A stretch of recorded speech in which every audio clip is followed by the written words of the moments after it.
Can you guys hear him still? Yeah, no, he's gone. I can't. Welcome back, Gianni. Oh, We missed you. For God's sake. Nick still Oh, online? Gianni. We'll just get Nick in. Just add him. We just call Nick Gianni. Just. just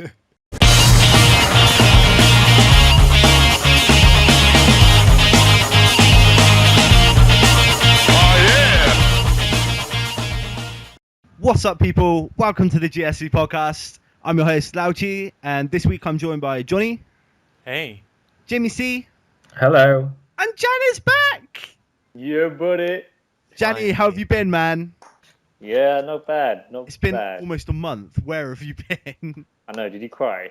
A little bit, inside. Yeah. Those are sad tissues. Yeah. Wow, that and other things. We'll start as we always do with what we've been playing / doing this week or month for Gianni. So, Johnny, you're up first, dude. Probably catch up, man. Yeah, not much really. I started Bioshock Infinite finally. Really? Yay. Yeah, How far finally. into it are you, man? Like 2 hours in, not far at all. But Quite enjoying. far. Yeah, I took your recommendation and started on easy and just plowing through the enemies just to get to the story. Really. Can you see why it would be annoying if the enemies were like more spongy? Yeah, I'll admit I'm not enjoying the gameplay really. That Yeah. that was one of my biggest gripes, man. I mean, the gameplay, it's not bad, but it's pretty standard. It doesn't really do anything new. Yeah, I don't know why it just doesn't seem to fit the setting. Like Rapture, I don't know. I quite enjoyed the gameplay for that. Sorry, the Bioshock Infinite one. Bioshock 1. What's Yeah. it called? Bioshock. Getting all confused with the names. It's the Yeah. For me, the atmosphere would be similar as a comparison from Rapture to Infinite's Columbia. It's the same as Yeah. going from Arkham Asylum to the whole of the city. Yep. It doesn't feel Yeah. right, does it? It's the same. It does- you yeah, can draw it a just doesn't- comparison there. Yeah, well said. Yeah. The thing, Um, the violence also made sense in Rapture because it was a fucking state and everyone was psychos, like looking to kill each other. Yeah. Whereas, like, for the first hour or so of Bioshock Infinite, everybody is just nice, God-fearing, racist Americans. It looks like an old American town, you know? So it doesn't really make sense for random hyper-violence to be happening. Yeah. Yeah, but that's the whole point in it, though, isn't it? That Oh, because totally. of that, yeah. The So they contrast. fear you. Yeah. That definitely is a thing. And, like, Yeah. if you look at it as a contrast, it does make sense. Have you met Elizabeth yet? Not yet. Nope. Actually, have I? No. I think I'm just before her. Yeah, Cool. not yet. The game doesn't really take off until you meet Elizabeth, and then it starts getting really enjoyable. Like, that dynamic between Booker and Elizabeth is really strong, and it's basically the draw of the game. So stick at it, man, because I think you'll start enjoying it way more once you get to that part. Yeah, we'll do, definitely. And obviously, I got Tales of Exilia came this morning. I've not got a chance to play it yet. That'll be this week. And what else have I been playing? I tried the Lego Lord of the Rings for the Vita because it's free on the PS Plus at the moment.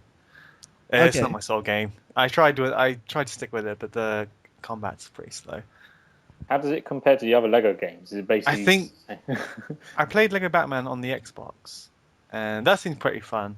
But I'm not a huge fan of the Lego series, so See, you might like it. I don't know. I just found it a bit.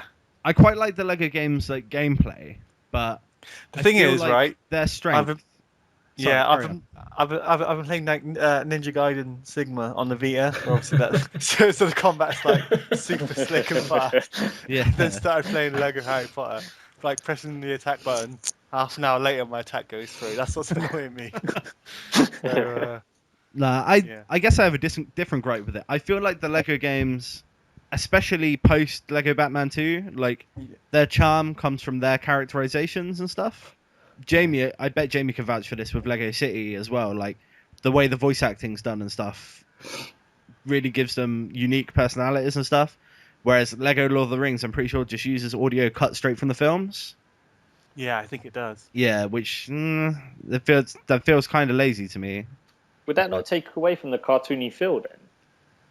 I mean, they probably still have like comedic reactions and stuff. But when you're using dialogue from a serious movie, like I feel that maybe might like mix it up a bit. Did they not stick to the way the Lego Star Wars works then, where it's purely like visual comedy? Then do they actually talk in this one? Yeah, I didn't actually get that far into it. I found the first level pretty boring. I guess I just wasn't in the right mood. I might have to have a little another crack at it. I've still got it on my Vita, but I haven't really seen much cutscenes and stuff. The opening one wasn't just narrated, but I think that was voices pulled from the movie, and the characters didn't speak from what I've played so far. Okay, well if they don't speak, it won't be too bad because it will just be like Lego Star Wars. But I was worried seeing the trailers that they were gonna sort of like just take lines from the film and then just have them sort of mouth it. But whatever. Yeah. Cool. Right. Coolio. Did you get up to anything else? Not really. Apart from just building a shed. Building a shed. Well, we fucking know about that. Jesus Christ. Yeah.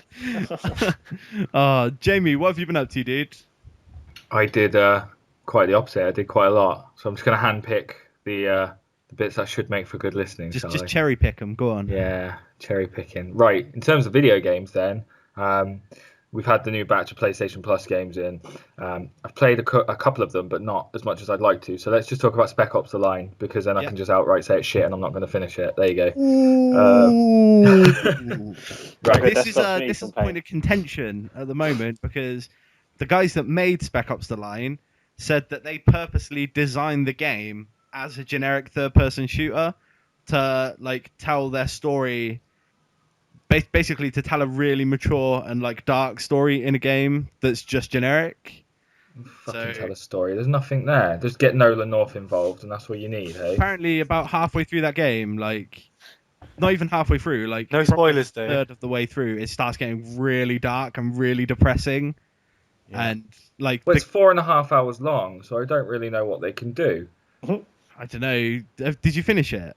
I take that. No, I played about 2 hours, so I should be halfway through then. So I've not seen anything yet. Are you not getting any sort of depressing stuff or anything through? No. Depressed because he's playing through it. Yeah, literally. I probably will finish it just simply because I've started it now, and I just get a bit pissed off with games if I leave them unfinished. The only reason I bring it up is because that was a really mixed reviewed title. Like some people straight up hated it, like, oh, this is just generic crap. And other people were like, I see what they were doing with like the gameplay systems being really generic, but at the same time telling like a really unique, depressing story through it. So does that not seem like a bit of a waste of time? Like, why would you? Why would you do that all the time as well? I haven't played it, so I can't comment, but it's on PS Plus, so I can check it out. Yeah, that's it. Download it. It's only going to take you like 4.5, 5 hours to complete. So if you want to just get your own opinion on it, then do so. But where it stands right now, I'm just going through, yeah, seen this before. Oh, yeah, okay, never mind. Nothing really. So I have done other stuff with video games. So I just kind of want to leave it untouched at the moment until I've had more time. But I say I did download the whole Walking Dead season pass. For like about £7. It's on sale at the moment. Is this the first time you'll have played through these? Yeah, so I'm probably most of the way through episode 1. You are in for a treat, man. But that's it. I'd rather wait till I've done the whole lot. As a Walking Dead fan, you will love these games, mate. They are fantastic. I'm actually playing through the 4th episode right now. Yeah. I don't know why. I played the first 3 as they released. And then the last 2 I've just had for a while, and I haven't played through them. So I'm playing through the 4th episode now, and it's really good so far. And by all accounts, the last one is the best. So I'm just really excited, man. It's been a while since I really enjoyed an adventure game. I know that's sort of Gianni's forte with Monkey Island and stuff, but this one is the best one I've played, I think. It's definitely up there. But yeah, I'm looking forward to finishing, this episode and just getting on with it and seeing if it gets stronger. How far into the episode are you? I've probably done most of episode 1 now, I'd imagine. They're only 2 or 3 hours each. Have you had to make a choice yet? Well, yeah, every 5 minutes in there. Yeah. No, but a big meaningful choice. There was a choice with a tractor. What? There was a choice involving a tractor. I've done that one. That's episode 2, right? That's episode 1. It's really shit when you can't spoil stuff, isn't it? Well, no, the first episode was available for free, so I don't see why we wouldn't be able to talk about the first episode. That came out for free, and then people could download the rest if they wanted to. That happened, man. So everyone who would have wanted to play Walking Dead has already played it. Basically, what I want to know is, did Carly or Doug die? Which one? Oh, that's not happened yet, no. Okay, cool. But I know about that from the Gamer Poop video, so that's cool. Yeah. Who are you thinking of saving? I don't know yet. We'll see. I hate them both right now. Cool. That's third choice. Right, anyway, stepping away from video games, we had a double bill at the cinema this week as well. Yeah, you were mentioning that film that you were really excited to see. What was it? Right, there were two about The Heat. films. I saw The Heat, wasn't it? Well, I saw 2 films this week. I saw Only God Forgives and I saw The Heat. And I went into one expecting it to be good, and it wasn't as good as I expected. And I went into the other expecting it to be crap, and it turned out to be fantastic. Okay, well, you're going to have to elaborate on that because I know fuck all about those films. Okay. Only God Forgives is the new Nicholas Winding Refn film, so you know him from directing Drive. Yep. He's teamed up with Ryan Gosling again, and the idea is that Ryan Gosling character, he runs a kickboxing dojo in Bangkok, and it's a front for his drug smuggling business that he runs with his brother and his mother, who's back in America. The film itself kind of just sets itself up as a masturbatory tribute to violence. Really? Yeah.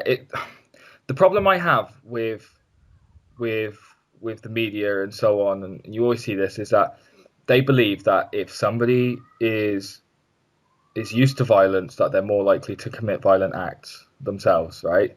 Now, I don't necessarily agree with that because I think it's down to the person themselves. I completely agree with you. I don't see how, because I remember when Scream came out and there was this young guy in France and he'd gone to see it and then he went home and murdered his parents. That's not the film's fault. Yep. That's that the fact that he was fucking. He could have done that anyway. No, but that's the problem with this film in a sense, is that it kind of lets that be an excuse for it. Like, they have a violent nature, but we're supposed to accept that because they're exposed to the violence at all times. That's the biggest gripe with the film that I had. Well, I mean, I think that's straight up bullshit because my favorite manga of all time is Berserk, right? And I can't think off the top of my head of any that are much more violent than Berserk, right? And I'm fucking lovely, man. I wouldn't hurt a fly. And I see countless, like, gore-fest films and stuff, and I play games where I'm kicking the shit out of people non-stop. It doesn't make me violent. It really depends on what kind of person is, like, watching that media. If it's already a person who is violent or unbalanced, then yeah, maybe it could push them over the edge, seeing it and then wanting to enact it or whatever. But that's down to them being crazy already, if that makes sense. It's like saying a romantic comedy makes you get your period. Yeah. You know, that's just going to happen when it needs to happen. It's not going to come because you've just watched The Ugly Truth or whatever, starring Gerard Butler. Hey, if he's got a semi-beard, then you know he's going to have some sort of lovey-dovey role in there. This is true as well. But yeah, otherwise, the film, for me, I sat there watching it, and I just started to get this feel that it was about dogs. What? Like, what? I thought the whole film was about dogs. I thought it was about obedience, and I thought it was about, like, behaviours and, like, entrusting in a master and so on. You'd have to see it to know what I mean, but it really plays on that a lot. Like, yeah, carry on. The film is about dogs. Yeah, it's Only Dog Forgives. Violent dogs. Amazing. Right. What was the other film like? The Heat was fantastic. So You were a big I'm fan of assuming has nothing to do with the other film that I've got on DVD called Heat. Nothing to do with the old film Heat at all. This is the new film from the director of Bridesmaids, and you were a big fan of that, right, Ben? Okay, so now I know what film you're talking about with the Melissa McCarthy. that's the one, and right. Sandra Bullock. Yeah. Okay, cool. Go. Please watch it. It's one of the best, like, duo films, like buddy up films I've seen in a long time. See, if you hadn't have told me that, I would have ripped this film off completely and just not bothered watching it at all. the trailers didn't do it any kind of justice. I thought, well, I've seen enough of these buddy cop movies to know that I don't want to see one starring Sandra Bullock. But if you're saying it's good, man, I can't really say no because you are the movie guy. It's the only time I've enjoyed a Sandra Bullock performance, I have to admit. That's probably why I didn't want to watch it. Speed was fantastic. Is he jumping in the same Speed? Fuck's sake. Yeah. Speed was good. No, it wasn't. Didn't Speed 2 have Willem Dafoe? Yeah. So they're both okay. Both great. What if Speed 2 was just Speed? But yeah, this was one of those like classic showdowns where I wanted to watch one film and the wife wanted to watch the other. And then essentially it just went, let's just watch both then back to back. Fine, let's do it. I was really, really surprised with it because... So your wife was right? Yeah. Aren't they always? Yeah. But yeah, I mean, Melissa McCarthy, she's just done this thing where she proves she's a one-trick pony. Really? But then maybe she just needs to be written in properly for it to work. Because I'm not going to lie. Identity Thief was dreadful. I thought Melissa McCarthy was the best thing about Bridesmaids, which otherwise I thought was a shit film. So yeah, but before Bridesmaids, what did you know her from? Obviously, that was her in Mike and Molly on Comedy Central, but she was quite funny in her little part in This Is 40. She basically is like the female Zach Galifianakis, isn't she? What? What did Zach... you pronounce his surname? Galifianakis. Anyway, well, that's what they were billing her as when they were comparing Bridesmaids to The Hangover, weren't they? So. And what else has Zach done, like movie-wise? Has he actually made any other movies apart from that Hangover, Part 1, 2, 3? He probably is in films, but seeing as I don't know anywhere near the amount about films that Jamie does. You talking about Zach Galifianakis still? Exactly what I said. He's he's in Hangover, yeah, but I would say his best role is The Campaign. I haven't seen that yet. Yes. That's a return to form for Will Ferrell as well after a couple of like shoddy films, but he's good in that, and he was also really good in Due Date. Due Date. That was with Robert Downey Jr. That's the one. Oh, gross. Nah, that film looked awful. Yeah, I never saw it. Actually, alright. Do it. Yeah. Have a little go on it. Take a crack on it. Anyway, I agree with that. Awesome. Otherwise, that's me done. Is that what you did? Oh, that's a shame. No, I did more. Like I said, I don't want to go into... What else did Jamie then? It's a good podcast. What did Jamie do? What else did you do? Fuck off, no. Let's address the elephant in the room then, Gianni. I don't feel I appreciate you calling me an elephant. What have I been doing? Not much. You haven't been on for 3 weeks. You're just going to say not much. You went to Mexico. I was at this hipster festival in Oxford.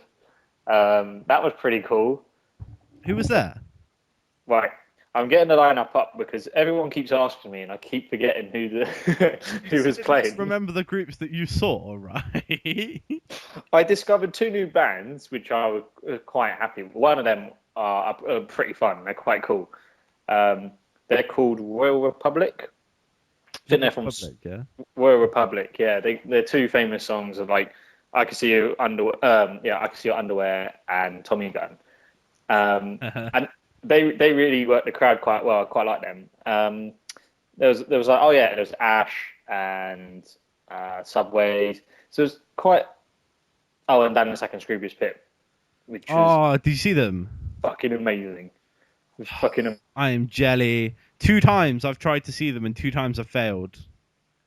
That would have been if I failed that time. That would have been the 4th time. I either had tickets or I was at the festival and I missed them. So I'm glad I went to see them. And they were in the tent and it was fucking incredible.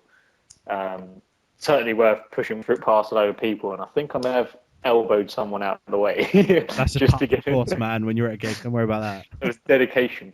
But yeah, the biggest thing I have to say about the festival, the 2 headliners, Spiritualized and The Horrors, should be shot with fucking shit.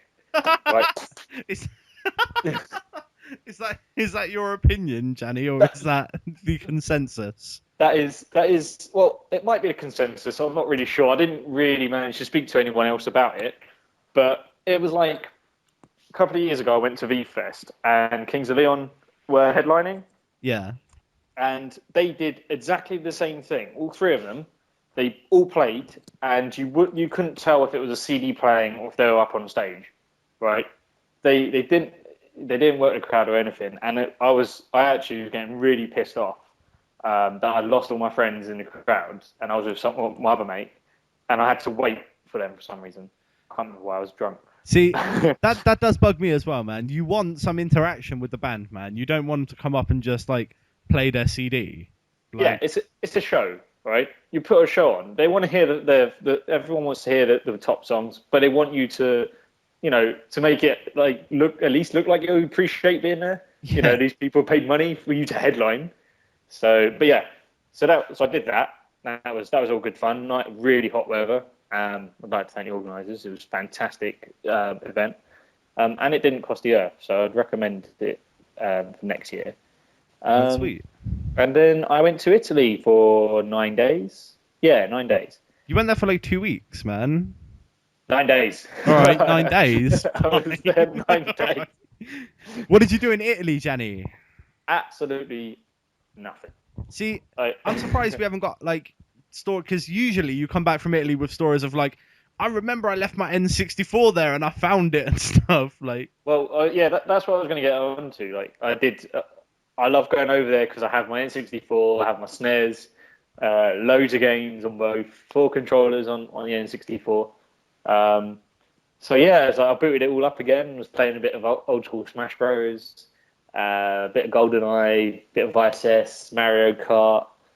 Started Jet Force Gemini, but I didn't really get into that. That game was pretty fun, man. I think at least I remember it being pretty fun. That's the game where you can play as like a dude with blue hair, a chick, and a dog, right? Yeah, because but yeah, I didn't really get much of a chance to play it. Actually, what I ended up doing most of the time was playing Rayman Origins on the Vita. Completed that. Nice. Yeah. And going back to a podcast a few weeks ago when we were talking about mobile games that no one ever talks about. Yeah. Or that they don't last. I played a hell of a lot of Jetpack Joyride, and I didn't even realise. That game is actually pretty solid, and probably one of those that buck the trend of. That's also available on Vita, right? Yep, and PS3 as well. I think Jay, you got it on PS3, haven't you? On that Jetpack Joyride. Yeah, PlayStation 3 for that one. Yeah, it's addictive. It is, isn't it? There's no storyline. Well, actually, you're just a thief and you're trying to break free on a never-ending corridor. But yeah, for some reason, it's just... It's like the bit where you're trying to go upstairs in Mario 64 before you've got enough stars. Before you realise you're not actually going anywhere. Yeah. Yeah. But anyway, yeah, no. So yeah, Italy was good. There was a carnival over there, and yeah, no, it was good to get away for a bit. Really, again, weather was really hot. Pissed down and rain one day, but that always happens. And then I came back. Well, we missed you, Gianni. Yeah. Did you listen to last week's podcast? I did. There was a lot of anger. Eh? There was a lot That's of rage because and you anger. weren't there, Gianni. No, if I was there, there would have been more. I was at my wit's end dealing with life without you. By the way, touching on what we were talking about earlier, BioShock Infinite at the moment is $17.99. I think it's today for PSN people. I'm really considering getting it because I'm at the same point as Johnny. Oh yeah, I saw that. Is there an additional discount for Plus members? That is the discount on Plus members. Okay, I think cool. otherwise it's $19.99. Yeah, I think I'm actually I'm going to buy that. When does it run till? Because I bought Disgaea 3, Absence of Detention, which was reduced to $14.99 and then down to like £13.70 if you're a Plus member, and that's running to the 20th, I believe. So. Yeah, sorry, this one's till the 16th. Okay. So about a week. I might have to do that. I'll have to consider that. But what else have I been playing? Oh, MotorStorm RC. MotorStorm RC. I didn't bother playing that actually because I'm quite a big MotorStorm fan. I really loved MotorStorm Apocalypse. That game was awesome. But RC just looked completely different. It looked more like Micro Machines than anything else. That's basically it. I can't really say anything else about it. It's quite forgettable. It's quite easy until like I've done all the things I can. There's like 4 main events, and then there's loads of events inside. So I've done all of those with 3 golds, and then you unlock like a time trial thing with a ridiculously fast car, and then that's pretty solid. But yeah, I mean, it's quite repetitive. That was one of the games that was available for free, right? When you first got the Vita on launch. Like there was a choice between that, Stardust Delta, or wait, what the fuck was that game with the little and large dudes? Escape Plan. Oh, Escape Plan. Which ones did you guys get? Are those? I don't remember which games you guys got, because I got Super Stardust Delta. I got Escape Plan. It was like a $5 off. Oh yeah, that's the one. £5 off. I got Escape Plan. Yeah. Did I have a Vita then? I don't think I did, because I missed all that. Yeah. You didn't do the launch, did you? No, I didn't have a launch. That's it. I got it later when I handed in my dissertation. Whoop whoop. Whoop whoop. Whoop, whoop. Actually, it was just before they announced the Game Station was going under. I seem to recall. What? Anyway, that shall not be named on the podcast, man. That has no affiliation with the podcast. What is this Game Station? You should call? I mean game. You know, yeah. Not even game. What is this retail establishment you're talking about? I don't even know. Neither do I. I'm just gonna pretend you said gay station. let's brush past. That's exactly. Sorry, it's the echo in here. Sorry. yeah. So what else have I been playing? Oh yeah, I started playing Burnout Paradise because Most Wanted is free at the moment on PSN, PS Plus, and they're the same game. Really? Like, Criterion have not changed. Well, it looks a lot better. And for some reason, they've taken out some of the takedowns. So you can't do a vertical takedown, which is a bit weird. That was always quite fun. But them being the same game, is that a bad thing? Because not arguably Street Fighter 4 is very similar to Street Fighter 2, but that's not a bad thing because Street Fighter is fucking awesome. So. Oh yeah. No, I mean, it's a bit different to that because these are pretty much like identical. The handling, everything, but again, yeah, it's not a bad thing because Burnout Paradise was a fantastic game, but it just seems like a bit of a washed down version of it. It's not as there doesn't feel as much to do in it, whereas in Burnout there seems to be a little bit more. Well, that's because I think Burnout was designed sort of as a big open world game, wasn't it? Whereas Need for Speed is maybe designed around just going to and from each race or whatever. Yeah, it just annoys me that they called it Most Wanted because it's so fucking confusing that I can't even. There must have been at least 3 or 4 different games of the Most Wanted. I'm pretty sure there is 3. Yeah. Yeah, I mean, I don't know why they got rid of, but they should have just called it Need for Speed Burnout or something like that. I don't know. But yeah, that's. I mean, the graphics are fantastic. The detail on the cars is absolutely brilliant. So you can, they've really done well there, and it is fun. I mean, you pick it up, you have a couple of races or whatever, but some of the pursuits are just ridiculous. To lose the police is pretty tough. But yeah, no, I mean, as I said, if it's free, download it. It's pretty fun. Awesome. But yeah, apart from like just dropping in a bit on Saints Row 3, and haven't really played anything else, I suppose. Not that there is much else to play. Okay, cool, man. Hmm. I haven't really played that much either, to be honest. I would have thought I would have played way more games. Like I said, I bought Disgaea 3 Absence of Detention like last night, so I've played the first 2 tutorial missions on that. It's always nice to drop back into that world because everything is so crazy. Have you guys played any of that game or seen anything about it? I haven't, no. So the general premise of the game is you are the son of the Overlord, who is also the dean of this evil academy in your Netherworld. And the way Evil Academy works is it trains young demons, and those that follow their demonic nature and like are really demonic and stuff are like honor students. So the best honor student is the main character Mao, who's never been to school. He just doesn't bother going. And those that are like nice and follow the rules are considered delinquents. It's pretty funny, man. It's a nice like topsy-turvy story of everything being a bit batshit. The main story arc in that game is Mao wants to defeat his dad, the Overlord. And to do that, he wants to become a hero to gain the hero's power to defeat him.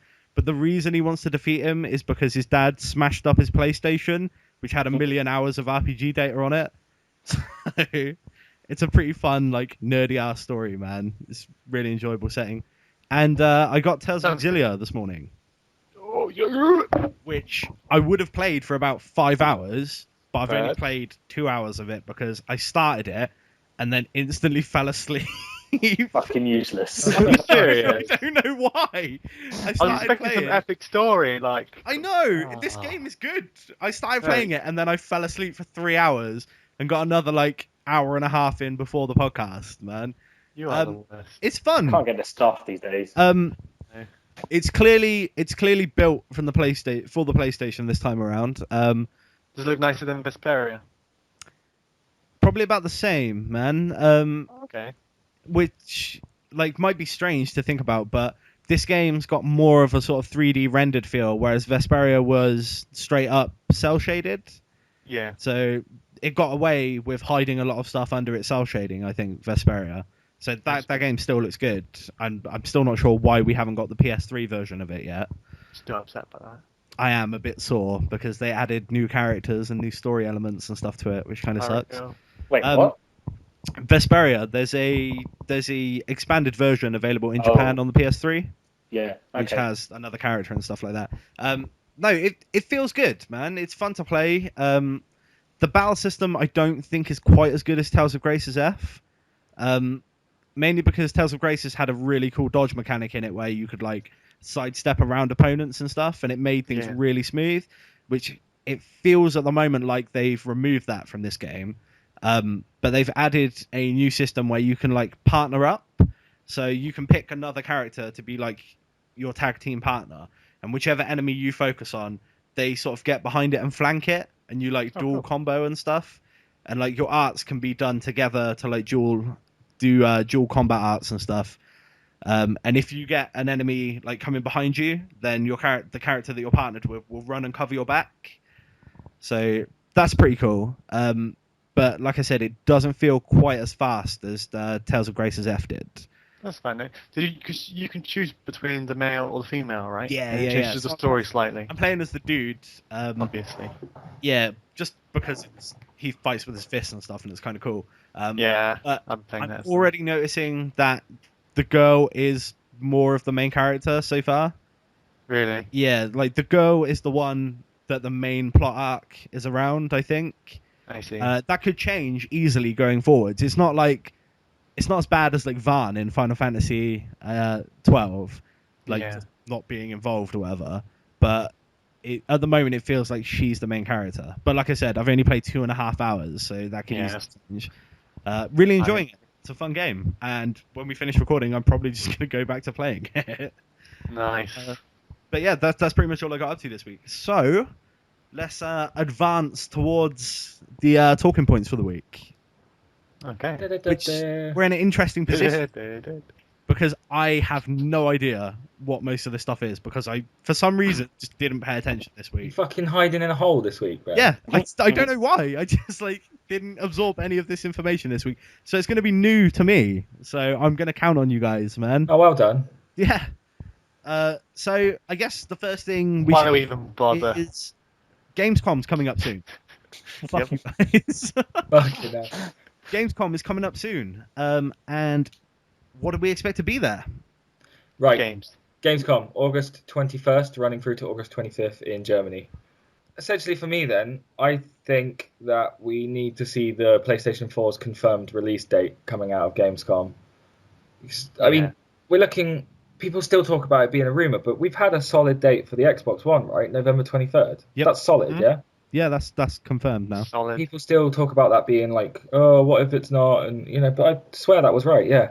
But yeah, seeing a lot of December for the PS4, aren't we? Yeah, that's the worry though. December 13th is the rumored release date for the PlayStation 4, and that's gonna give you 11 days to do your Christmas shopping. It's very not risky. really. Not if you've pre-ordered it, like any sane person would have by now. Yeah, but do they want to leave 11 days as their marketing? As a chance to actually sell it for Christmas. Oh, you'll be seeing it on TV long before then. It's saying get it now at this date and stuff. Yeah, but I think Jay's point is if it comes out that late, I mean, don't forget parents are going to have to buy Christmas presents, and some aren't going to want to wait until then as well. So I think it might be quite risky for them leaving it so late in December. I don't know, man.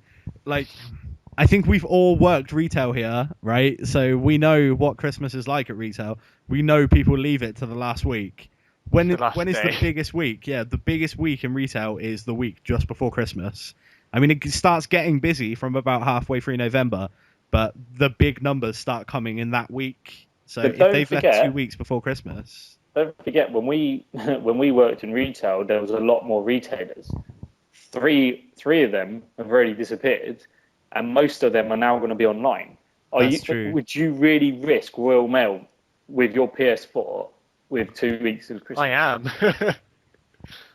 Yeah, but I mean, that's you're getting that for yourself on launch day, though, aren't you? You're not relying on it to be there in time for a Christmas present for somebody. You're only going to disappoint yourself. Yeah. To be honest, that could end up playing more into Nintendo's hands because the Wii U would be readily available, and some parents might be like, "Well, it's cheaper. Can I get it under the tree? Yes, I can pick it up." Or can you imagine how many kids will cry Christmas Day when that happens? I think they'd settle for the jumper, wouldn't they, in the Xbox 360 box? No. We shouldn't say that because we do still have Gamescom and stuff to go, so Nintendo could pull something out of their ass, man. So we'll leave that up in the air. But I don't know. I feel like that maybe is fine. It would be a bad move to come out on the same day as the Xbox One, just because if there were people that were planning on getting both, that's going to put a strain on them and they're going to have to choose.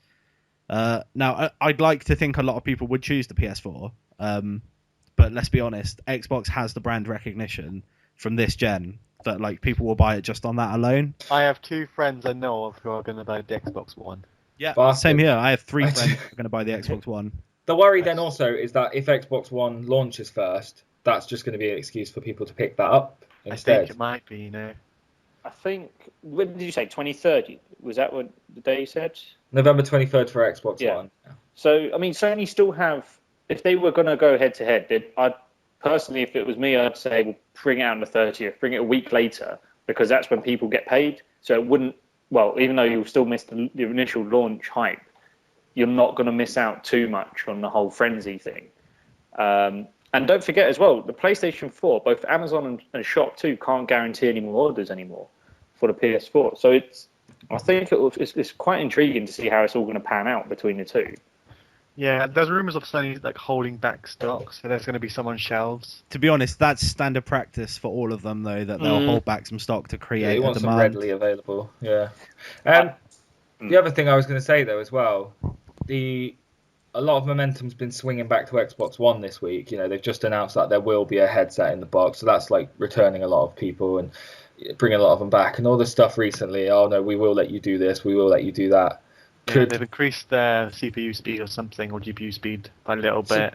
Yeah, so they're trying to gain back the people. Could Sony now say, all right, full throttle, let's get it out for COD Day, November 5th? Ooh. See, that's a good shout. That would be another really strong move on their part. Like that would be a move on par with like what they did at E3, just saying, well, we're just gonna fucking come out 2 weeks before you then. But I don't think they'll do it. I think they've got a strategy in mind for the end of the year, and I think that it's gonna play out that way. Like, I don't think they'll move to beforehand. But then again, they could surprise me like they did at E3 and just blow me away, but that's not very likely, let's be honest. Oh, yeah, I wouldn't be surprised they did try and undercut Microsoft again. No, they kept quiet and then, just released this thing. I mean, the fact that they're coming out just 2 weeks after them is already a massive improvement on last gen, where it took them over a year to come out, man. Yeah, it's going to be a lot closer this generation, I think, in terms of numbers. The 360 came out in 2006, right? And then the PS4 came out the 360 came out in 2005, I want to say. No. Was it 2006? Wasn't the PlayStation 3 first? No. The Xbox had like 360. a year and a half lead on the PlayStation 3. Yeah, sorry, I'm getting confused. Yeah, don't worry, ignore me. I know the Wii came out after them, right? Or did the Wii come out just before the PlayStation? We are fucking pro. Yeah, I know. I'm fairly sure the Wii came out in the November and then the PlayStation came out in the March. The worst thing is that we probably sold them. Anyway, yeah. The PlayStation was definitely March. I remember that because I went to the midnight launch and stuff. So, but I'm pretty sure that was like a good year after the Xbox had launched. Mm-hmm. So at least that's not going to happen this time round. Yep, it's all. There you go. The Wii was November 19, 2006. Okay, so the PlayStation 3 was March 2007 then here. Yeah. Sorry, just going back to the release date. When is Call of Duty said beginning of November over here? What about Battlefield? I thought that was mid. I think so. Well, it's a launch title for PS4. Yeah, I mean, the problem with that is we're all concentrated on buying it on the PS4, and we know it's coming out at launch. So I haven't bothered checking the release date for the other versions. Wikipedia says Europe release is the 1st of November. Yeah, that would make sense for the PlayStation 3 and 360 and PC versions. I was just wondering. Wonder if they would try and get an early November date. Because we were talking about that recently as well. Like, you're going to have all these games that are going to be multi-platform across the generations. Are people just going to get bored of waiting and then maybe go for the inferior versions, or are they essentially inferior versions? Are we just going to see a slightly polished one on the PlayStation 4 and Xbox One? Well, it will be like PC version basically. The PC version will be the version you'll be playing on Xbox One and also PS4. I'm pretty sure I read. Do you know all the stuff about the off-screen play and the commander mode and stuff? I think they're only available on PC, PS4, and Xbox One. Okay, so there are. Yeah, there are some other. And Watch Dogs is 22nd of November as well. So there's such a widespread release date, based there, that it would be hard to pinpoint when they could really bring it out any earlier. Yeah, I don't think they will. I think you're definitely going to be looking at the PlayStation 3 launching after the Xbox One, the PlayStation 4, sorry.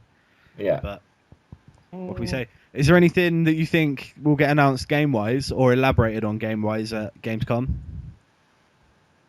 I think it's just, other than that release date, I don't think we're going to see much more now. I think it's just more going to be hands-on demo with games as they're closer to completion. Yeah. It would be nice. Yeah, it would be nice to get a solid release date on Final Fantasy 15, but I think we're more likely to get that at TGS. Isn't the beta still open? I think it's open now, the beta even. For Final Fantasy 14? 15, sorry. Not 15? No, what's the online one? The Realm Reborn, yeah. Yeah. The beta starts on the 17th.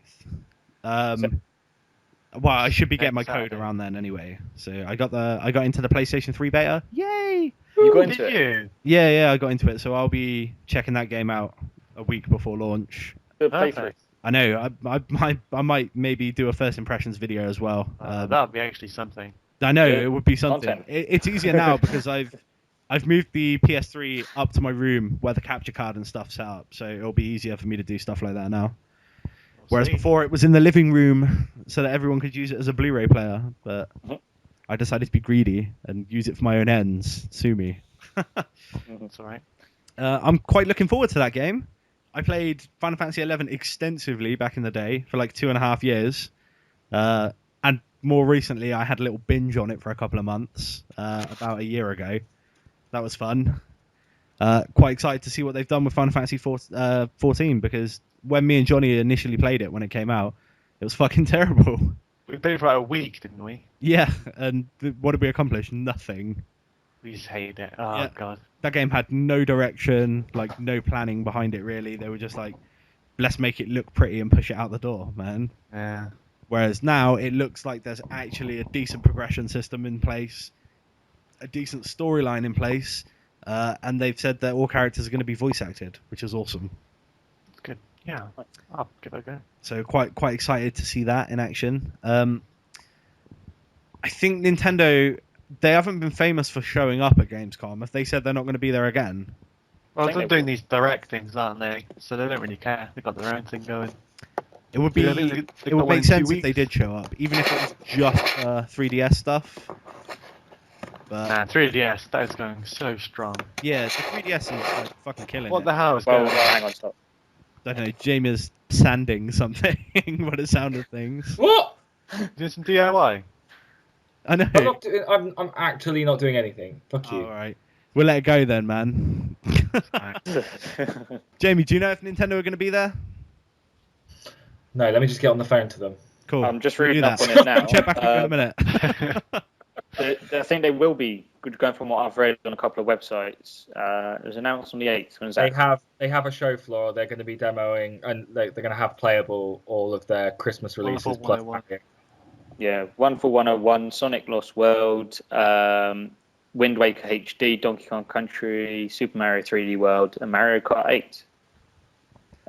As well as Wii Party U and Wii Karaoke U. They need to get serious about the Wii U, I think, man. Now that people have basically lost all hope in it. I mean, I'm not even harboring the desire to buy one right now. So also the 3DS, that started off really slowly, didn't it? We all bought 3DSs at launch, and we were like, oh god, there's nothing. It's like nothing for a year to do. Yeah. So I think it's just, as soon as they get some good games developed and behind them, if they can do the same thing with the 3DS. The 3DS came out whilst the DS was at the height of its popularity, and it was fully backwards compatible. So you had fucking thousands of fantastic DS games that you could play in the time frame. The Wii U's backwards compatible. Yeah, but can you name me loads of fantastic Wii games that are worth playing? Carnival. They need their big summer transfer signing. They need to get the rights to have GoldenEye as a virtual console game on the Wii U, and then watch it shift units. If they give it online multiplayer. Yeah, if they kept it in as just a HD remake, not the shitty GoldenEye from the Wii. Oh god, that was terrible. The N64 one, in its glory as it was, but just shine it up a bit. Yeah. Nah, I don't think that will save the Wii U. I mean, it wouldn't, but it would make me buy one to play with you guys. Really? And then have a Sean Bean DLC pack where you can get his Game of Thrones costume as well. Did you not play much GoldenEye, Johnny, back in the day? Yeah, I did, but it's really outdated now. Yeah. But, it's still fun, man. As a 4-player co-op game, it's really enjoyable. Time Splitters 2. That's what it's Time Splitters 2 was awesome as well, man. I'm surprised we haven't seen a Time Splitters HD collection yet. Crytek. Oh, HD collection. They could easily do a HD collection for Time Splitters. Yeah, but to start getting some money in for making a new one. Pumping money into Crysis, and I have to admit, I played Crysis 2. I wasn't that impressed with it. Everyone was raving about it. I don't know, maybe it's just me. Sorry to go off topic for a little bit. That's cool. But, no, you're right though. The campaign I thought was weak, but the online was good fun. Right. That's why. There's a healthy balance between Halo and Call of Duty. Yeah, elements of both. Yeah. Online was fun. Oh, well, that explains that then. Because I finished the campaign as well, though. Well, how far did you guys get before you gave up on the campaign? I completed the campaign. Did you enjoy it, Johnny? Yeah, I did enjoy it. Yeah, same here, and I finished it. So I think maybe it's dropping out halfway through again. Maybe not getting the full experience. Yeah, but I think again, if you're gonna, this has always been my bugbear. I mean, the game was critically acclaimed all over the place. I mean, it was a reason why I wanted to get a proper PC before they ported it over. Did they port it? Yeah. And yet, it didn't blow me away. Like, everyone was saying how this fantastic game. And it's like, I mean, a bit average. Honestly, it's not as good as Crysis 1. Like, Crysis 1 was a much better game, I think. Just because of how open it was and how much freer you were to go crazy with your powers. But it was still a good game, I thought. I definitely didn't think it was bad. It's not like it was like Medal of Honor Warfighter or anything like that. It was more forgettable. It was it hit the standards, but there was nothing that I couldn't tell you anything about it. There was nothing to me that really stood out. Sure, graphically it looked good, and that's part of the reason when the pool on the PC they kept saying if you turned everything up it was fantastic, but when you take that away on a console, I don't know, there was just something about it I didn't really get it. But yeah, I'd like to see them, because they what annoyed me about them was they turned around and said there's not going to be Time Splitters 4. We're definitely not doing it. We've got other projects to work on. I was like, but I quite like Time Splitters, the series, and I'd like, it would be nice for them to bring it, to these consoles. Yeah, but you want to talk about a game with a shit campaign, right? That was Time Splitters, man. The campaigns were dreadful, I thought. It was all about the multiplayer. And with the market the way it is now, Time Splitters might be more suited to maybe a free-to-play multiplayer game. But I think it was more of a... I can deal with a game like Time Splitters having a shit campaign than a serious, in my view, a AAA game should have quite a good campaign as well as a multiplayer. If you're going to spend millions and millions of pounds and complain about publishing costs and all that and development costs, then you've got to have two killer campaigns, single player and multiplayer. I get you, man. If it's a game like Time Splitters, you're like, it's amazing, and it's not a massive budget. You kind of expect that. Yeah. So yeah, that's where I sit on that fence personally. I guess so. I mean, I just feel like it might not be worth the investment for them to do Time Splitters right now, and I think that's maybe why it's not happening. Like, because they know it doesn't have the following of it doesn't even have the following that Medal of Honor had. Like, it was more niche than that. A lot of people owned it, but then you got to remember that game was in a lot of bargain bins back in the day. It was very easy to pick up. So Gamescom. Yeah. Anyway, back to Gamescom. Yeah, it's a thing and it's happening soon. You probably won't see Time Splitters there. No. Is there anything else you guys wanted to add? Sorry. No. I'm moving swiftly on then to the most recent Nintendo Direct, which, shocker, I didn't watch. So, Jamie, tell me about Nintendo's recent Direct. Here he goes again, look, with his bum in Nintendo. Look at me. Right. So, actually, two Nintendo Directs this week. The first one would have been an Iwata update with some release dates and some new screens and so on. And the second would have been a Wonderful 101 special. So the first one, let's just quick fire through the release dates they've given us now. So they've given us Sonic Lost World, showed off some new screens, showed how the 3DS version and the Wii U version can play together. Just try and get you to buy both. Don't do it. Looks stupid. October 18th for that one, okay? Rayman Legends. We know this was supposed to be an exclusive to Wii U. Then we know that they backed out of that. Good on them, because it would have been a stupid move now. And but as a way to try and apologise, they've given us Mario and Luigi costumes in the Wii U version. Of course they have. That's how it goes. That's coming out August 29th. Now, if you've played the new Super Mario Bros. U, and you've got the gamepad and you can play multiplayer using Wii remotes and the Pro controllers, when you use that gamepad, you can use the boost mode and influence the game. They're doing something similar with that as well, where the gamepad player can just move stuff on screen and change the level layout slightly. That's kind of cool. So it's a step up from the way the Mario game was using it. We're going to get Art Academy Sketchpad, and that launched today. I am jealous of, man. Right? Art Academy on the DS was surprisingly good. I didn't think it would be, but the way they've sort of made it so that when you're drawing with the pencil tool, it actually feels like you're drawing with a pencil. It makes just sketching and having fun on that game fantastic. I'm assuming you're going to pick it up, right, Jay? Well, just as I'm reading out these release dates, I see that it's released today, so I've just reached over to grab my gamepad, and I'm going to put that on while we podcast. Right, okay, so that's today. Link Between Worlds. Do you want to do your little bit on that now, Johnny, or do you want to wait until we do the Zelda bit? That's all right, we'll combine it. Go for it. I just watched the new trailer earlier. Have you guys seen much about it? Or? They're bringing back the Pegasus boots. And yeah, so obviously they've confirmed. Well, it's not the Dark World anymore. It's called the Other Realm, isn't it? Or the Other World. So I don't know if that's the. Well, I guess the same thing. It was the Dark World because of what was sealed there, I guess. Yeah. And since it's not like that anymore, it would be just the Other World. So we got a new Link as well. New Link can set in the future. Different timeline, yeah. Yeah. Have you guys? I just thought it looked really good. Before I wasn't too interested, but the more I'm seeing it, the more I'm nostalgic and hardcore, because all the music's the same, just a bit updated, and obviously the general world and layout is pretty much identical to the old SNES game. Did you guys all finish A Link to the Past? Yeah. Yes.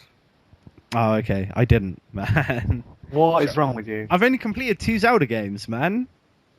Seriously, I finished Twilight Princess and I finished Ocarina of Time. That's it. That's all I've completed. Have you played A Link to the Past? Oh, and Phantom Hourglass as well for the DS. I completed that. Have you played A Link to the Past? Yes, I got up to the 2nd dungeon in the Dark World. Okay, isn't too bad. What did you think? I enjoyed it. It was fun, man. I tell you what. It's a game that I've played countless times, right? I started that game pretty much whenever I've got a SNES emulator for anything. Like, I've got the ROM for A Link to the Past on it, and I've started playing it, and I just haven't finished it.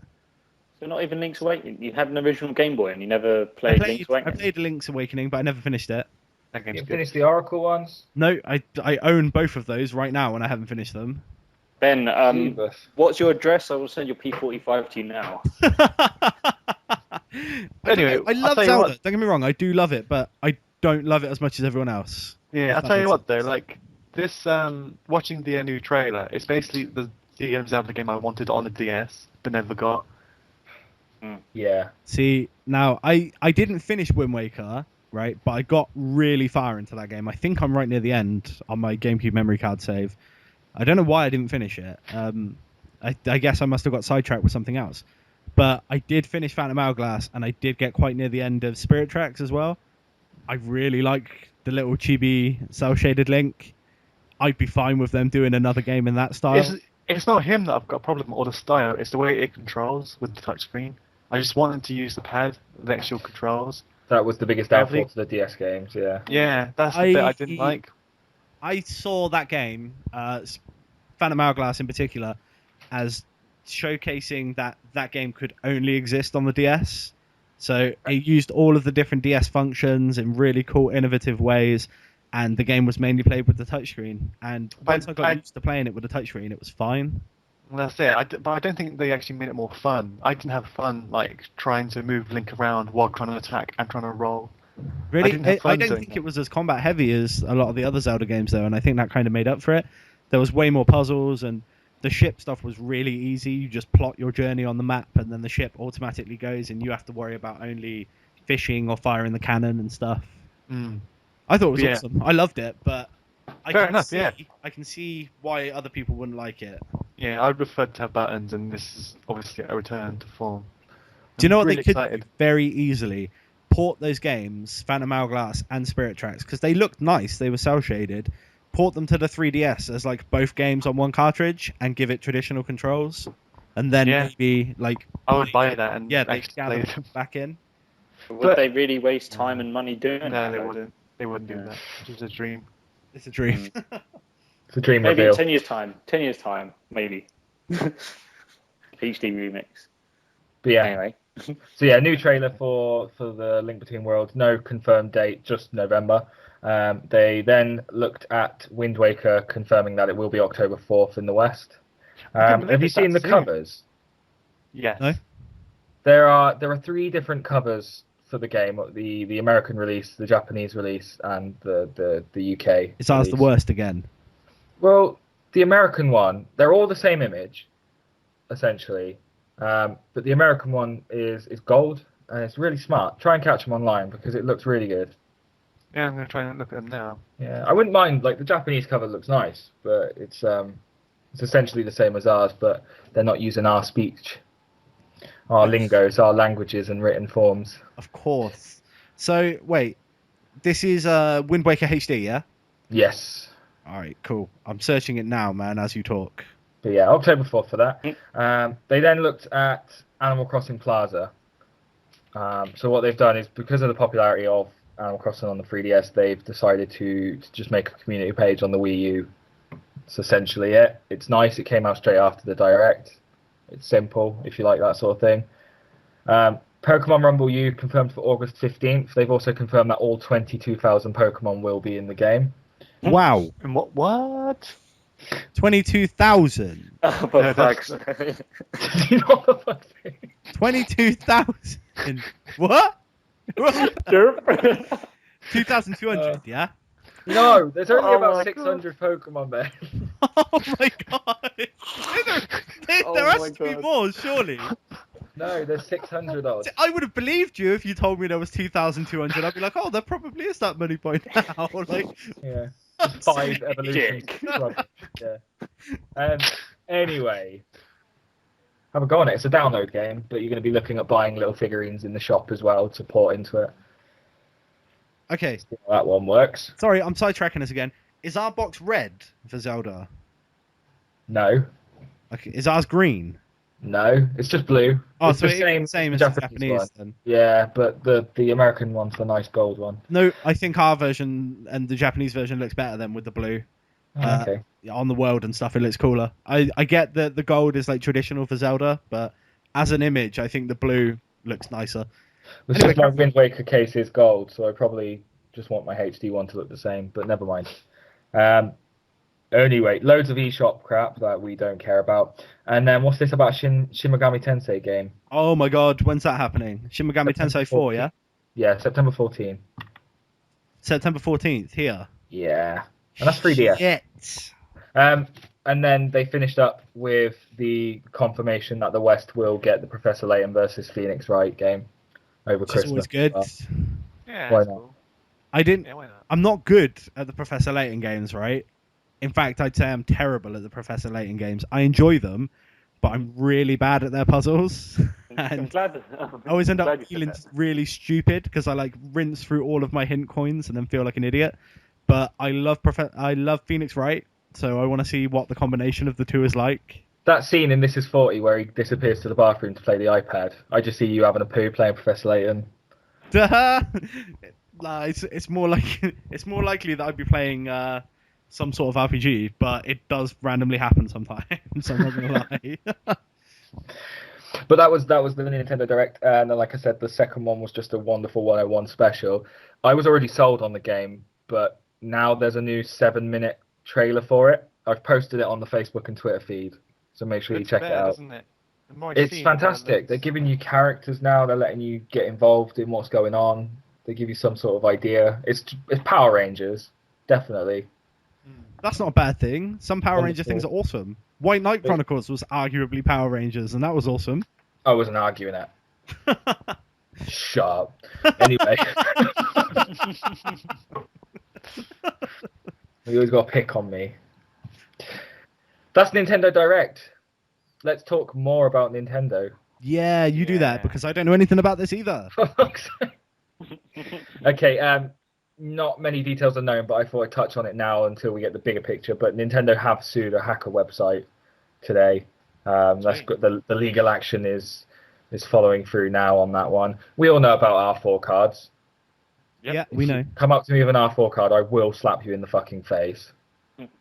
I've got no time for it. Stay away. So detrimental, man. Like, it kills. It's upsetting because of how much I wanted the Dreamcast to be good and successful, you know. And this is essentially what killed the Dreamcast: is pirating. And the PSP in the West as well. Yeah. So, but funny enough, the DS was the only one that sort of bucked that trend, bizarrely. But anyway. No, the DS was so big that the piracy couldn't stop it, right? By the time the R4 cards and stuff had come out, the DS was already a monster, and Brain Training and Nintendogs had everything to do with that. Yeah. Okay, fair enough. But I said you'd get. I'm not selling an R4 card to you now, but you could get 24 games on an R4 card. Now, I'm amazed that it did so well with this happening around it. But you know, the worry then is, can we see this going forward? Do more companies, Nintendo, Sony, and so on, do they need to stay on top of these websites? Do they need to hire people exclusively to do this? Because you look at the cost of them hiring someone just to sit there all year and do this versus how much they might potentially lose through it. I'm gonna throw this out there, right? I don't think that flashcards in themselves are innately bad, right? If you use a flashcard for its intended purpose, it's incredibly useful. So you make backups of your own games. Yeah. Right? This is what you're supposed to do. You're supposed to make backups of your own games, put them on the flashcard, and then you can play all of your games without having to switch discs, which is very useful, right? That is what I would use a 3DS flashcard for. But people are obviously loading cracked firmware onto them and then playing downloaded games instead. So just stealing them using that method. Now, I can understand why people would want a flashcard.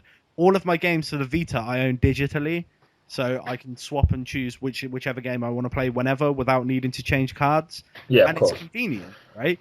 But at the end of the day, people aren't going to do that if there's the ability to play cracked versions. Like, they're just going to steal. That's just the way people are.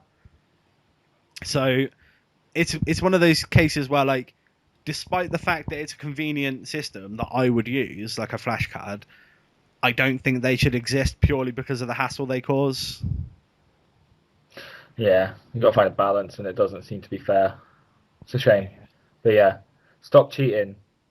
What did Johnny say last week? You wouldn't steal a bear. We didn't allude to that, man.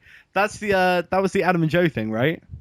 Yeah. That was fantastic. Remember the IT crowd one? You wouldn't steal a police. Oh no, wait, that is the one. Yeah, from the IT crowd. Oh yeah. No, he doesn't say about a bear in that one, does he? He says like you wouldn't kill a policeman, steal his helmet, poo in the helmet, and then deliver it to his wife or something. It was years ago. I'll have to go find it. That was amazing. IT crowd is a fantastic series. Do check it out, people.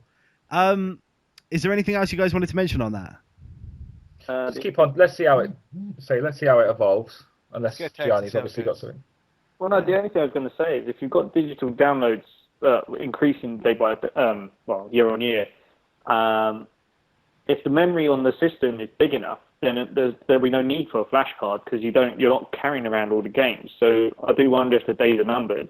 Well, in theory they should be numbered, but we all know that they exist because there's a market for pirates. So, I mean, I don't think they can win either way because I said if they're created for a good cause. Like as I said, if you've got if you can hold 24 games on there, that'd be pretty much my whole collection on my original PSP. It'd be great, but yeah,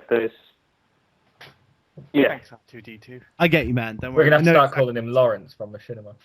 Yeah. Okay, cool. Why are you giggling? If only I had some Assassin's Creed nude this week, then you could have like one of your tedious links about pirates. Never mind, we missed an opportunity there. I don't know what's going on. I'm going to start talking about Pokemon and hope people join me. They've announced a new type of evolution for Pokemon X and Y. So, I'm sure you guys have heard about this already. They showed They showed an image of a fucking derpy Mewtwo. What do you guys think? Great, love it. You like it, yeah? Yeah. What about you, Jay? I don't even know what the fuck's going on. I had to look at it and I was like, what is this Digimon? What is this? So basically, yeah, they digivolve. Yeah, you have to find a rare item called like a Mega Stone. Well, actually, I think the item's specific to the Pokemon. So like a Moonstone or something. Yeah, kind of. Kind of, but like it's specific to that Pokemon, and it has to hold it during a battle, and then during the battle it'll evolve, it'll digivolve, and then at the end it'll go back to its third stage. So there's going to be it gives it like a battle mode, kind of. Kind of. There's a very limited run of Blazerkins, like Super Saiyan mode, which I think is only available for the first day. Yeah, October 12th. You have to download it or something. Everyone get that one because that Super Saiyan mode looks awesome. So you get get numbers up. Yeah, you get this like Blaziken Stone or whatever it's called, and then Mega Mode activated. That's cool. I wonder how many forms are going to have Mega Modes. I think that all of the big powerful endgame monsters should have it, or maybe none of the big powerful endgame monsters should have it, and other tier 3 or tier 2 Pokemon should have it to keep up with the big ones. Well, all I'm thinking about is Mega Charizard. Yeah, exactly. But then Charizard doesn't really need it, does he? Because what would he do? Like grow an extra pair of wings and get some horns or something? Oh, no, yeah, motorcycle helmet. If you see the pictures of what they look like, they don't change that much. They just get like extraness on them. So like kind of like the way what was that Pokemon? Was it Girardina or something? Kind of like how that had different forms. This sort of just changes their form for that battle, if that makes sense. He's going to a level above me now. Huh? Sounds like an Italian footballer. I was going to say, I just heard like Gilardino and I couldn't decide if it was an ice cream or an Italian footballer. That is a Pokemon, right? I'm not going crazy here. That was don't even know anymore. It was the big Pokemon from... Ben, there's over 2,000, I don't know. Yeah. 22,561. Fucking hell. I think it's cool, actually. They're adding a lot of fresh stuff for the new Pokemon game. Yeah. So, yeah, I think it's a good thing. I think... The only thing that's missing now is maybe to put a little bit more emphasis on the trainers as well as the Pokemon. And then the game would be perfect. Did you guys ever watch Digimon back in the day? Yeah, of course. My son does now. I never really did though. Did you ever see the series where it was called like Digimon Tamers? and they had cards that they swiped to like do power-ups and stuff. No. That was probably the coolest season of Digimon, man, because it focused a lot on the trainers more than the actual Digimon themselves. Now, I'm not saying do that with Pokemon, but give the trainers more personality and give it a better story to go with it, and then you'd probably be onto one of the best games going. Well, they released some art, and one of the trainers had roller skates. Okay. That's adding character right there. They've got roller skates, they must be fun. That's pretty characterization. Look at their happy-go-lucky lifestyle. I mean, do you remember the battle games, like Pokemon Colosseum and stuff? No, what was the one? Was it Battle Revolution on the Wii? Where before a Pokemon would do a move, you'd see like the trainer call out the move, and then the Pokemon would do it. I'm talking about adding stuff like that to the battle system to make it feel more like a Pokemon battle rather than just the Pokemon on each side. Like, oh, well, now that it's fully 3D. Yeah, I mean that's definitely a step in the right direction. Don't get me wrong, I'm not knocking them for that. I'm just saying, continue doing it. Like with the next iteration, like continue to improve rather than you've made a big step. Don't stagnate like you did before, and then just release a ton of games in this style. Like keep the progression going, and that'll be awesome. Oh, that's good. I'm quite excited about their it has like air battles now. I wonder if there's like deep sea battles as well. That'd be quite cool. So like air battles. So what happens is some trainers will challenge you to an air battle, which means you can only use flying Pokemon or Pokemon that can float. And what happens is they fly off into the air and sort of have like a mid-air battle. See, now that's cool, man. Yeah, I'm wondering if they're gonna add the sea battle. They haven't mentioned anything else, but have one where obviously you're gonna use water, deep sea. Have to be a Pokemon that knows fly. No, I don't think so. Imagine that battle happening, and it's like the trainer is riding on the Pidgeot, man. No, because they had a screenshot of Haunter, because obviously he can float, so he can fight in midair. So they had a Haunter versus a Charizard. Well, they don't need to know fly. Yeah, it's a pretty cool, a new thing. I can see some people hating that because I won't be able to use my favorite Pokemon, but I always have a flying type in my team, always. Well, yeah. It teaches you to diversify your strategy, then, doesn't it, as well? Yeah. I think they should remove the 6-team limit. But yeah. Do you reckon you should be able to have more? Yeah. Because there's so many now, and there's so many more. There's more types, there's more fusions, there's more. I think they should up the amount you can have. Because I hated having when they force HMs on you, so you have to have Cut or you have to have Surf or Whirlpool. Yeah. And that, I hope they change that as well. I'm not sure. Well, I think that should be a separate thing. Like the HMs shouldn't be battle moves; they should be just separate abilities that they can use outside of battle. Then it doesn't waste a skill slot. I mean, it was difficult enough when we had 150 Pokemon to choose 6. So the fact that they've got so many more Pokemon, how many is it, Ben? I don't know, 6 million. And the different types. I think that's probably the main things, which makes it even more interesting. The different types people would choose. So I'd still keep the 6 keep the challenge. I'm with Gianni actually. I think it adds a layer of tactical depth to the game, having your own 6-member team versus their 6-member team. Who, if you haven't got any of their weakness, then you're kind of screwed. So you have to diversify your party. You can't just have 6 Charizards like I used to have when I was a kid. So. Yeah, I was just joking about that. Yeah. All right, cool. Well, staying on the Nintendo stuff then. Did you guys see the Zelda movie pitch from 2007 that got announced recently? Just did. I mean, I know you have because you showed me.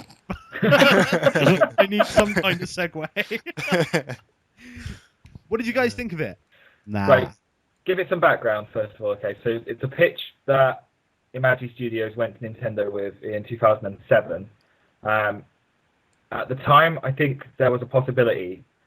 This is on the back of I'd say the success, but the mediocre reviews and reception of the TMNT movie that they'd made. Which I thought was okay, actually. Yeah, I enjoyed it. Of course I did. But so that was on the back of that. They go to them with this pitch. They made this little piece from scratch themselves and went to Nintendo with it. And then Astro Boy came out, and that was the end of them basically. And they weren't going to be allowed to do anything after that. Yeah. But yeah, catch this. And I think the thing really then is, do we want to see the Zelda movie? I just don't think it'll work. I think it's fine. You can do a Zelda movie, but you have to make Link talk. As much as people don't want that, and as much as he doesn't talk in the games, but that's fine because a lot of the stuff in the games is told via text box anyway. And I don't think Link will ever speak. I don't think Link will ever speak. But he's already spoken. But will excuse. Yeah, exactly. Well, People no. didn't like that, right? So don't make him be a douchebag like that. Make him be a cool character. Maybe he's a character of little words, or he doesn't speak often, but he needs to be able to speak and needs to be able to converse. Do you with Zelda. reckon Link's going to speak in the Wii U Zelda? No, he won't. Yeah, he won't. But that's because in Maybe the games, Johnny might be onto something there, though. That might be one of their big turns on this. What do you reckon? At the end of the game, he'll say 2 words or something. No. Do you reckon he'll just talk throughout? This all comes down to who's responsible for things.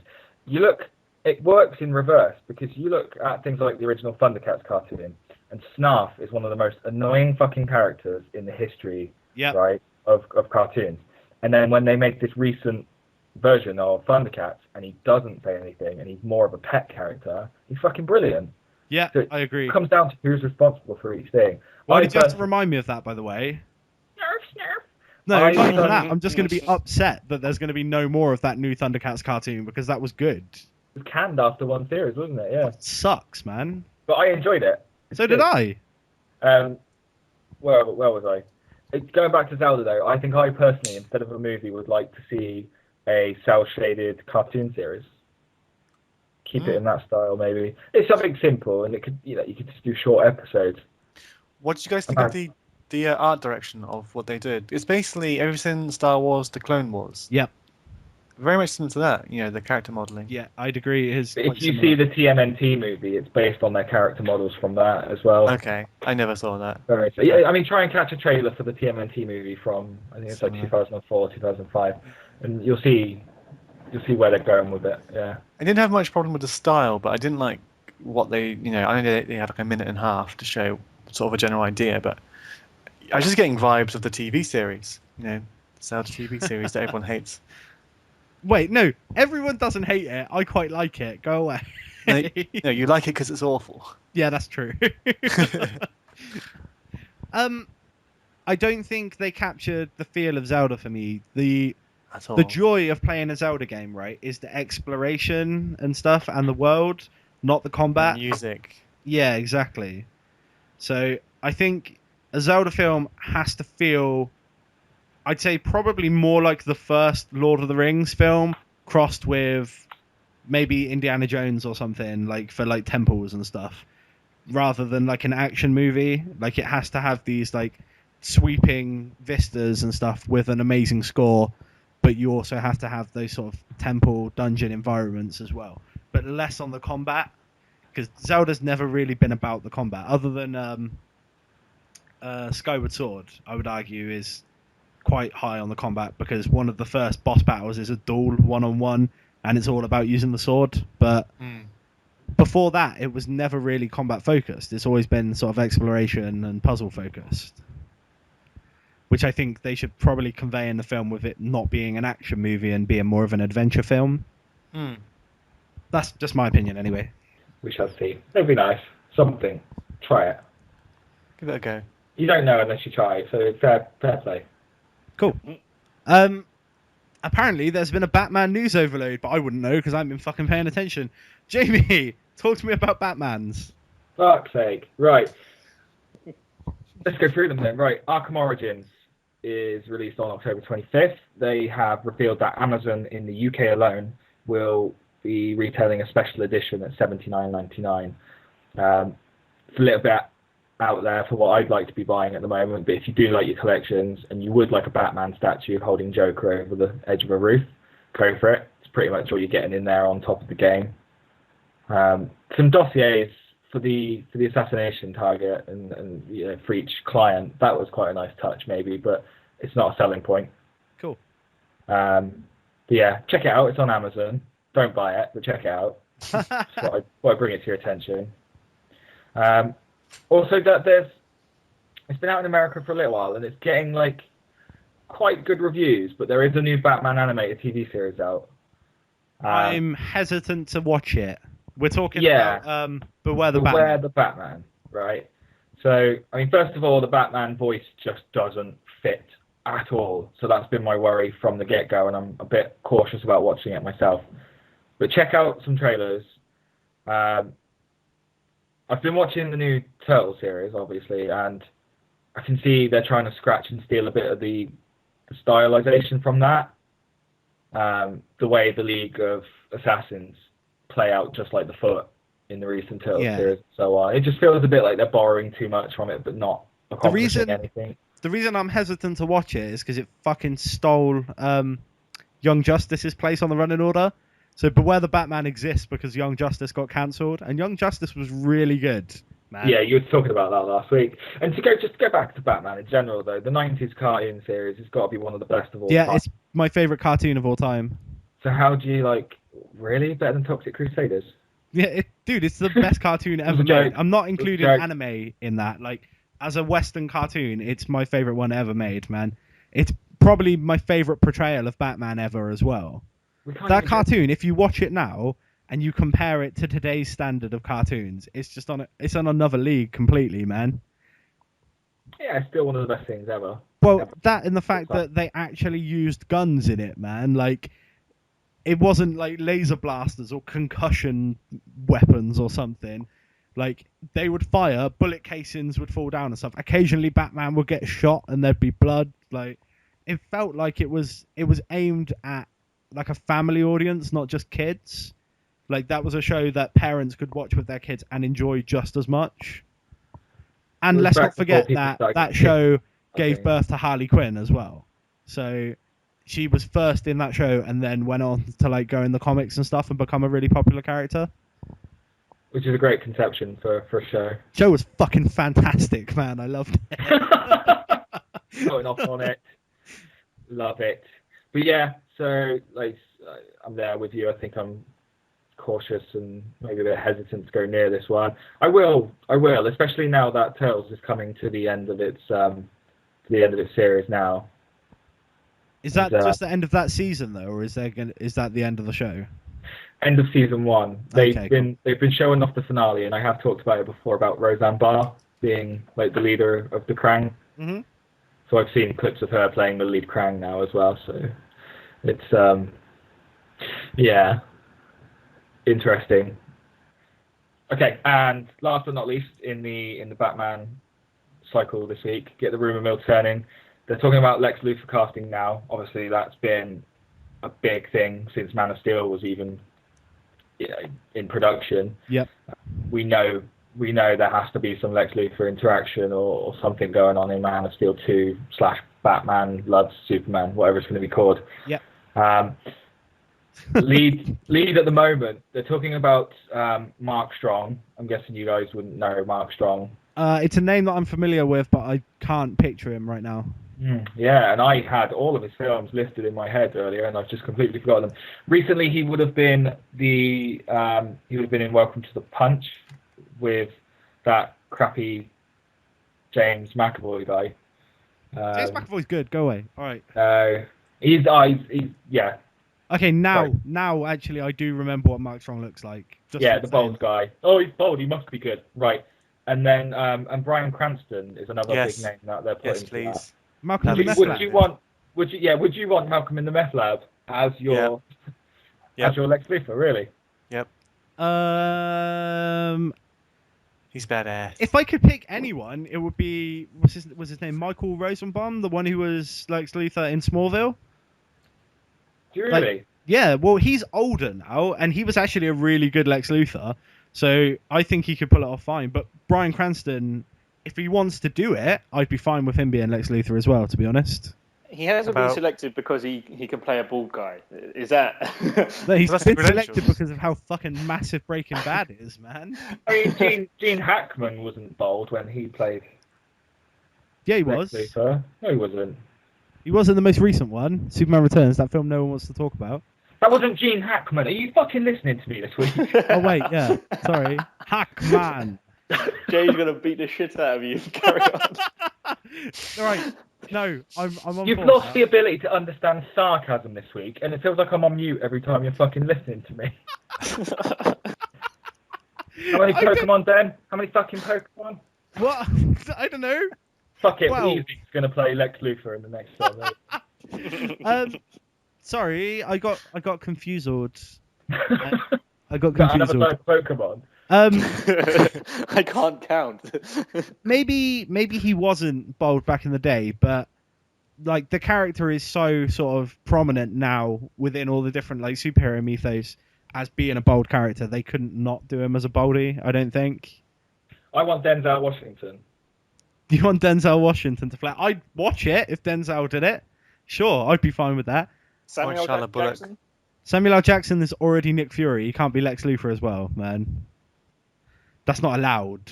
No, Denzel Washington. Go on. Listen to me, Hollywood. Denzel can do it. I'd watch it if Denzel did it. He's a fucking good actor. I think he could demand a lot on screen. On screen a lot. It would be nice to see the outrage as well of everyone getting really pissed off, but being worried to say anything or else they'd look racist. That would be funny, man. That would be hilarious. I definitely want to see that. Fuck it. Cast Denzel. I want to see that racist outburst. It'll be funny. Cast Denzel. And that is basically it. Do you guys have any anything else you want to go over? Yes. We have gone the whole hog, and we now have a Facebook page where you have can a Facebook page, Gianni. Thanks to you. I know. What's going on? We started off as a little YouTube channel. We'd still call ourselves a podcast. Then we went to Twitter, and now we've got Facebook. Woo! Let's not mince words. We're still a little YouTube channel, man. But we also have followers. a Facebook. Now we've got 22. Yeah. But yeah, so look us up, GSC Games. There's nothing else to it. You'll recognise the logo if you are even listening. And you can drop us questions there. It makes it a bit more easier for you guys just to ignore us. I'd actively encourage trolling of the Facebook page because it's only going to be Gianni operating it, really.